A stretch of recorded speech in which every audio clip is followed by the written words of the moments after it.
Hello learners, कैसे हैं आप सब। उम्मीद करता हूँ आप सभी लोग अच्छे होंगे। आज हम कैलकुलस का एक बहुत इंपॉर्टेंट टॉपिक स्टार्ट करने जा रहे हैं जिसका नाम है डिफरेंशियल इक्वेशन। और ये डिफरेंशियल इक्वेशन का पार्ट वन है। इसमें हम डिफरेंशियल इक्वेशन को कैसे इंट्रोड्यूस करते हैं उसके बारे में डिस्कशन करेंगे। और उससे रिलेटेड कुछ कोर कॉन्सेप्ट को भी हम इसी वीडियो में समझने की कोशिश करेंगे, ठीक है। तो डिफरेंशियल इक्वेशन स्टार्ट करने से पहले मैं दो बातें आपके सामने क्लियर करना चाहता हूँ। सबसे पहली बात आप समझिएगा कि जब हम किसी कोऑर्डिनेट सिस्टम पर किसी कर्व के बारे में डिस्कशन करते हैं तो उस कोऑर्डिनेट सिस्टम पे हमें दो इंफॉर्मेशन बहुत इनिशियली प्रोवाइड हो जाती है। पहला क्या चीज, पहला होता है आपका उस पॉइंट का पॉइंट ऑफ लोकेशन, ठीक है, कोऑर्डिनेट जिसको हम बोलते हैं। और दूसरा उस पॉइंट पे जो स्लोप है जिसको हम delta X upon delta Y भी बोलते हैं। तो दो चीजें तो हमें तुरंत प्रोवाइड हो जाती है। पहला चीज तो पॉइंट ऑफ लोकेशन और दूसरा चीज स्लोप। अगर यही स्लोप में x की वैल्यू टेंडिंग टू जीरो हो तो इसी स्लोप को हम लोग dy बाई डी एक्स से भी डिनोट करते हैं, जिसको भी हम लोग डेरिवेटिव कहते हैं। तो ये तो थी पहली बात। दूसरी चीज हमें जो समझना है वो ये है कि फैमिली ऑफ कर्व किसे कहते हैं। देखिए, फैमिली ऑफ कर्व का मतलब एक ऐसा कलेक्शन ऑफ कर्व जो कि बिल्कुल सिमिलर हो। जैसे कि अगर आप देख सकते हैं इस पिक्चर में, तो ये एक ही जैसे स्ट्रेट लाइन के कर्व है जो कि ओरिजिन से स्टार्ट हो रहे हैं। अगर आप देखिए तो ये एक ही जैसे सर्किल्स को की फैमिली को रिप्रेजेंट कर रहे हैं जिनका सेंटर बिल्कुल ओरिजिन पे है। तो ऐसे collection of similar type of curve को हम लोग फैमिली ऑफ कर्व कहते हैं। इसके साथ जो सबसे इंपॉर्टेंट बात आती है वो है equation of family of curve क्या होता है। देखिए, तो यहाँ मैंने आपको दिखाया कि ये सिमिलर टाइप के कर्व है, यानी कि एक फैमिली ऑफ कर्व को रिप्रेजेंट कर रहे हैं। ये सिमिलर स्ट्रेट लाइन है जो कि एक फैमिली ऑफ कर्व को रिप्रेजेंट कर रहे हैं, बट ये एक्चुअली में ज्योमेट्रिकली रिप्रेजेंट कर रहे हैं। अगर मैं एक मैथमेटिकल इक्वेशन विथ पैरामीटर के साथ लिख पाऊं जो कि जिसके पैरामीटर की वैल्यू अगर हम अलग अलग बदलते रहें तो हमें एक ही टाइप के कर्व देखने को मिले, ऐसे मैथमेटिकल इक्वेशन को हम लोग equation of family of curve कहते हैं। जैसे कि अगर आप देखिए तो यहाँ मेरे पास एक इक्वेशन है y is equal to M X. ये इक्वेशन ऑफ कर्व है लाइन का, जिसमें से जो लाइन का इक्वेशन मैंने यहाँ पे लिखा है ये एक्चुअली में एक ऐसा equation of family of curve है जिससे जिसकी अगर m की वैल्यू में फर्दर बार बार चेंज करता जाऊं तो मुझे अलग अलग स्लोप का एक लाइन मिलेगा, ठीक है, जिसका स्टार्ट कहाँ से होगा, ओरिजिन से। तो ये जो इक्वेशन लिखा हुआ है equation of family of curve किसके लिए, लाइन के लिए लिखा हुआ है। आई होप कि आपको ये बात समझ में आ रही होगी। ऐसे ही देखिए मैंने एक इक्वेशन लिखा है y is equal to A to the power A X. तो ये जो मैंने equation of family of curve for exponential function के लिए लिखा हुआ है, इसमें देखिए अगर मैं a की वैल्यू बार बार चेंज करूं तो मुझे अलग अलग कर्व मिलते चले जाएंगे। ऐसे ही देखिए यहाँ पे मैंने लिखा हुआ है R square is equal to X square plus Y square. ये किसको रिप्रेजेंट कर रहा है, ये equation of family of curve है उन सर्किल्स का जिनका सेंटर जो है बिल्कुल कोऑर्डिनेट एक्सिस के ओरिजिन पे होते हैं। ऐसे ही ये भी मैंने जो इक्वेशन लिखा है Y square is equal to four A X, actually में ये पैराबोला की फैमिली ऑफ कर्व को रिप्रेजेंट करता है। इससे भी आप लोग फैमिलियर होंगे, y is equal to A sine X, ये एक साइन वेव के फंक्शन को रिप्रेजेंट करता है। तो ये भी एक family of curve of sine wave को रिप्रेजेंट कर रहा है। तो कहने का मतलब ये है कि equation of family of curve क्या है, एक ऐसा मैथमेटिकल इक्वेशन जिसमें वेरिएबल्स के साथ साथ कांस्टेंट और पैरामीटर्स इन्वॉल्व होते हैं और उन पैरामीटर की वैल्यू जैसे जैसे हम चेंज करते जाते हैं एक ही जैसे दिखने वाले हमको ज्योमेट्रिकल फिगर या ज्योमेट्रिकल कर्व देखने को जब मिलते हैं तो ऐसे इक्वेशन को हम लोग equation of family of curve कहते हैं। आई होप कि आपको ये बात समझ में आ रही होगी। ठीक है, तो ये दो बातें आई होप कि आपको समझ में आ गई होंगी। नाउ अगर अब यहां से जो ये इक्वेशन है, लाइन का फैमिली ऑफ कर्व का इक्वेशन है, ये जो इक्वेशन है एक्सपोनेंशियल कर्व के फैमिली ऑफ कर्व का इक्वेशन है, ये जो इक्वेशन है कंसेंट्रिक सर्किल के equation of family of curve का इक्वेशन है। तो ये तीन फिगर तो मैंने आपके सामने बनाए हैं। मैं अब इसके आगे की बात मैं आपको समझाने की कोशिश करता हूं। देखिए, अगर मैं इन्हीं इक्वेशंस को डिफरेंशिएट करूं, जैसे कि देखिए ये जो लिखा हुआ है इसको मैं डिफरेंशिएट करता हूं विद रिस्पेक्ट टू एक्स, तो मुझे y equal to M X plus C क्या मिल जाएगा, D Y by D X is equal to M, तो कांस्टेंट है x का डिफरेंशिएशन 1 हो जाएगा, तो D Y by D X is equal to M मिल जाएगा। या मैं इसको ऐसे लिख सकता हूँ, D Y by D X minus M is equal to 0। ठीक है, इसको देखिए, अगर मैं इसको डिफरेंशिएट करूं तो क्या मुझे मिल जाएगा, D Y by D X is equal to हो जाएगा मेरा A E to the power A X, या इसको थोड़ा सा सिंप्लीफाई करके लिखूं तो ये मुझे मिलेगा D Y by D X minus A E to the power A X is equal to 0। ऐसे ही मैं इसको अगर सॉल्व करके देखूं तो ये क्या मुझे मिल रहा है, देखिए ये आर पैरामीटर है, कांस्टेंट है, रेडियस है, तो ऑब्वियस बात है इसका डिफरेंशिएशन कितना हो जाएगा, 0। So will get 0 is equal to, इसको करते हैं तो ये हो जाएगा 2x plus 2y D Y by D X. ठीक है, तो अगर आप देखिए ध्यान से तो जो फैमिली ऑफ कर्व का इक्वेशन मैंने कार्टेशियन फॉर्म में लिखा था, अब मैंने इसको क्या किया है, डिफरेंशिएट किया है। और अगर आप देखें तो डिफरेंशिएट करने के बाद मुझे फिर से एक इक्वेशंस मिल रहे हैं। ठीक है, इसको आप चाहें तो थोड़ा सा सॉल्व कर सकते हैं, तो क्या मुझे मिल जाएगा, so we will get D Y by D X plus plus X upon Y is equal to 0। ठीक है, तो अगर आप देखिए तो ये जो कार्टेशियन इक्वेशन में, कार्टेशियन फॉर्म में इक्वेशंस लिखे थे उनको मैंने डिफरेंशिएट किया, और डिफरेंशिएट करने के बाद मुझे तीन इक्वेशंस और मिल गए। पहला इक्वेशन ये वाला, दूसरा इक्वेशन, और ये मुझे मिल गया तीसरा इक्वेशन। ठीक है, तीन इक्वेशन मिल गए।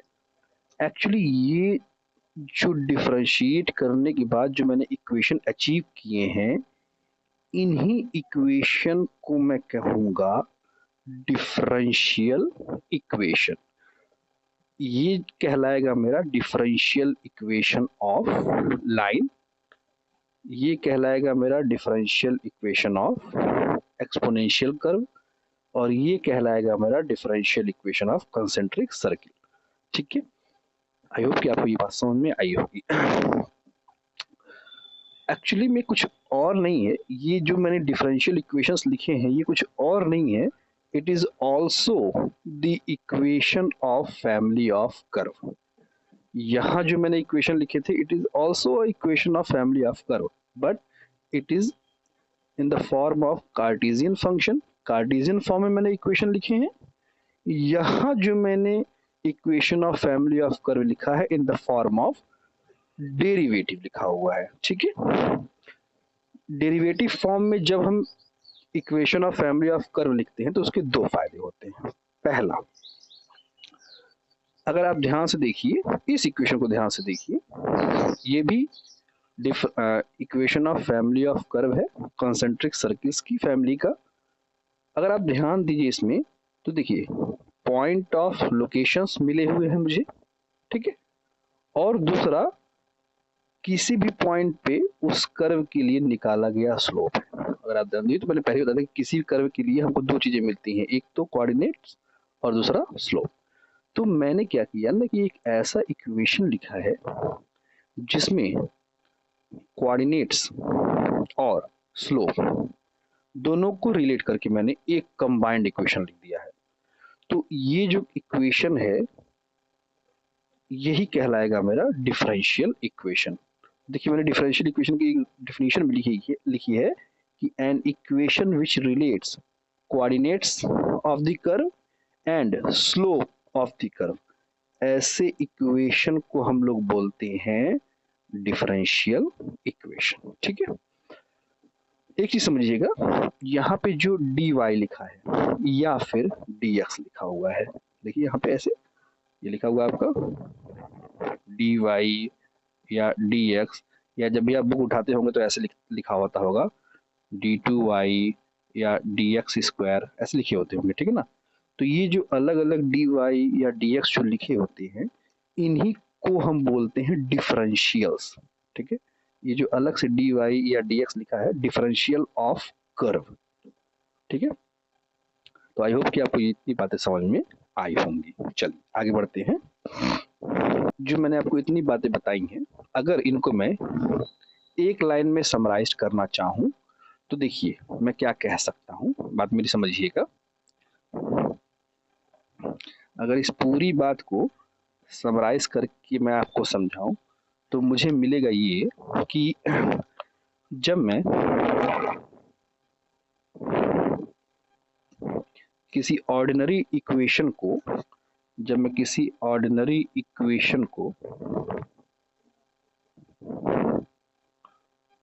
डिफरेंशिएट करता हूं, जब भी मैं किसी ऑर्डिनरी इक्वेशन को डिफरेंशिएट करता हूं तो डिफरेंशिएट करने के बाद मुझे क्या मिलता है, एक डिफरेंशियल इक्वेशन। ठीक है, तो इस प्रोसेस को ही हम लोग बोलते हैं, देखिए ऑर्डिनरी इक्वेशन को मैंने डिफरेंशिएट किया तो क्या मुझे मिला, डिफरेंशियल इक्वेशन। तो process of differentiation of ordinary equation, इस प्रोसेस को ही हम लोग बोलते हैं फॉर्मेशन ऑफ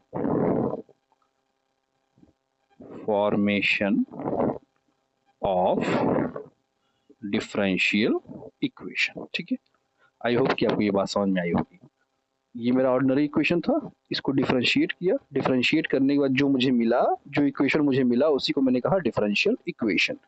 तो प्रोसेस ऑफ डिफरेंशिएशन इसी को बोलते हैं, डिफरेंशिएशन का यूज करके जो इक्वेशन हम ऐसे करते हैं उसे हम बोलते हैं डिफरेंशियल इक्वेशन, और उस प्रोसेस को हम लोग बोलते हैं फॉर्मेशन ऑफ डिफरेंशियल इक्वेशन। ठीक है, अच्छा तो हमने तो डिफरेंशियल इक्वेशन अचीव कर लिया। अगर जब मुझे डिफरेंशियल इक्वेशन अचीव हो गया तो मुझे अगर डिफरेंशियल इक्वेशन से उस वापस ओरिजिनल इक्वेशन में जाना हो, डिफरेंशियल इक्वेशन से वापस उस ओरिजिनल इक्वेशन में जाना हो तो अब ये सी बात है, इंटीग्रेशन का उल्टा क्या करेंगे हम लोग, डिफरेंशिएशन का उल्टा हम लोग क्या करेंगे यहाँ पे, इंटीग्रेशन। ठीक है, इंटीग्रेशन।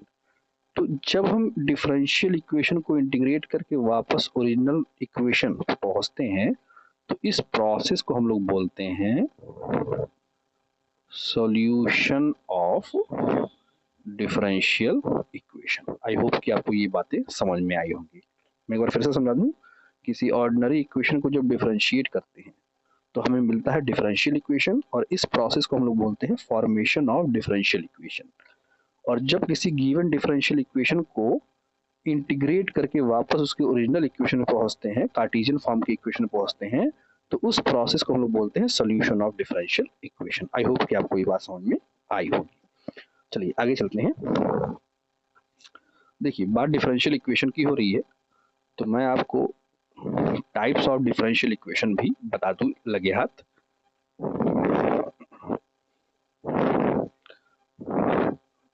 तो डिफरेंशियल इक्वेशन के कितने टाइप्स हैं, तो मैं कह सकता हूं टाइप्स ऑफ डिफरेंशियल इक्वेशन। ठीक है, मेजरली इसके दो कैटेगरी हैं, दो टाइप्स कह सकता हूँ मैं। पहली कैटेगरी है आपकी नंबर ऑफ वेरिएबल्स की बिहाफ पे, नंबर्स ऑफ वेरिएबल्स के बिहाफ पे, और दूसरा जो कैटेगरी है आपका वो है फॉर्म ऑफ इक्वेशन के बिहाफ पे। ठीक है, तो नंबर ऑफ वेरिएबल्स के बिहाफ पर हम दो तरह के डिफरेंशियल इक्वेशन पढ़ते हैं। पहला ordinary differential equation, ordinary differential equation, और दूसरा हम लोग पढ़ते हैं पार्शियल डिफरेंशियल इक्वेशन। ठीक है, ये दोनों क्या होते हैं?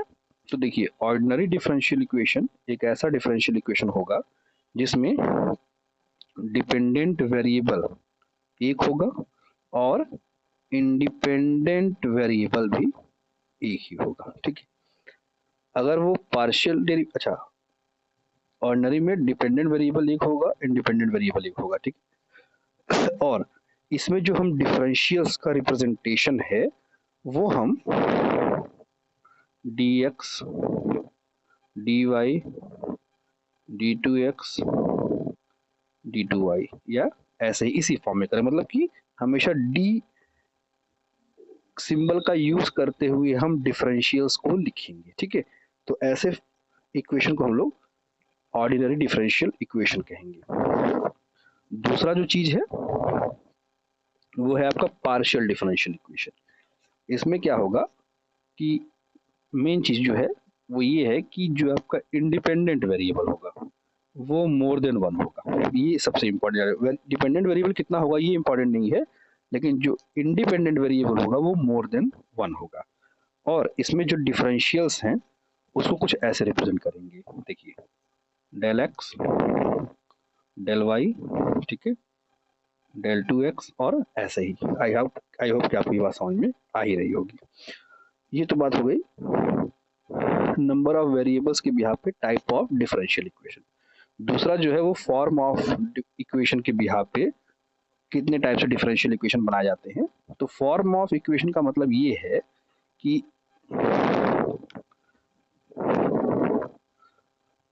जो गिवन डिफरेंशियल इक्वेशन है वो कैसा देखने में लगता है। ठीक है, तो जैसा उसका नेचर होगा, जैसा वो देखने में लगेगा, उसके बिहाफ पे उसका हमने नाम रखा हुआ है।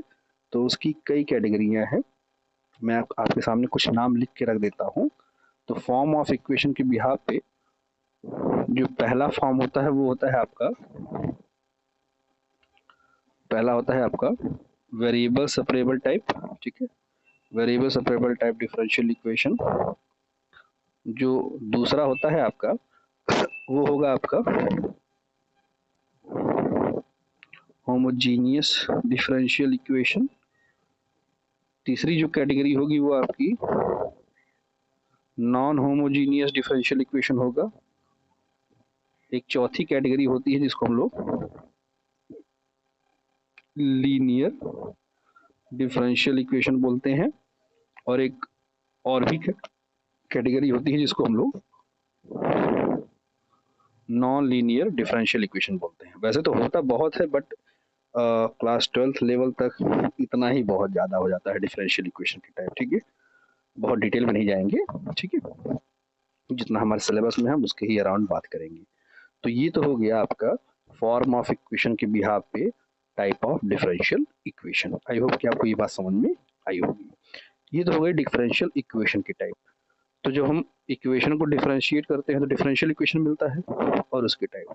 तो जब हमारे पास एक गिवन डिफरेंशियल इक्वेशन होता है और जब उसका सोल्यूशन लिखते हैं इंटीग्रेट करके, तो इंटीग्रेट करते हैं तो क्या मिलता है मुझे? Solution of differential equation. तो सोल्यूशन ऑफ डिफरेंशियल इक्वेशन के भी कई टाइप होते हैं, सॉरी कई टाइप नहीं होते, दो ही टाइप होते हैं। वो कौन कौन से दो टाइप हैं चलिए मैं आपको बता देता हूँ। तो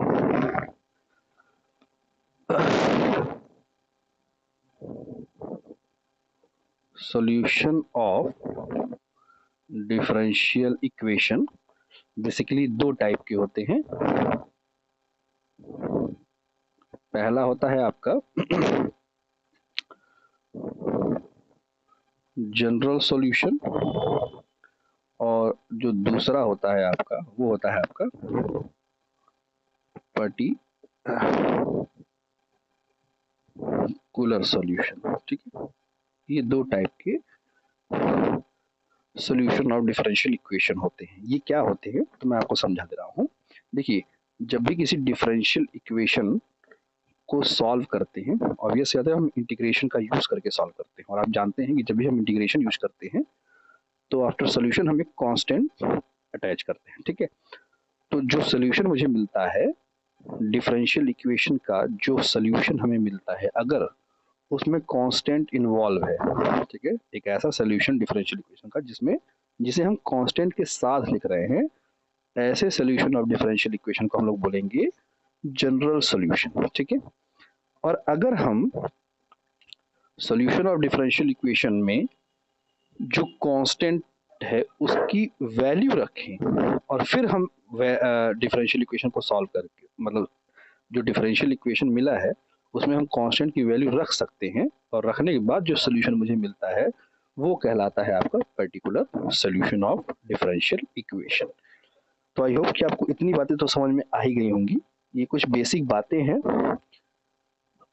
नेक्स्ट पार्ट में हम लोग डिफरेंशियल इक्वेशन से रिलेटेड एक बहुत इंपॉर्टेंट टॉपिक का डिस्कशन करेंगे, जिसको हम बोलते हैं order and degree of differential equation. हम न सिर्फ डिफरेंशियल इक्वेशन में ऑर्डर एंड डिग्री निकालना सीखेंगे, बल्कि ऑर्डर एंड डिग्री का ज्योमेट्रिकल मीनिंग क्या है, या ऑर्डर एंड डिग्री बताता क्या है हमें डिफरेंशियल इक्वेशन का, इसको हम समझने की कोशिश करेंगे। ठीक है, सो आई होप कि आपको ये फर्स्ट पार्ट समझ में आया होगा। अगर आपके कुछ सुझाव हैं तो बिल्कुल मुझे बताइए। ठीक है, तब तक के लिए ऑल द बेस्ट।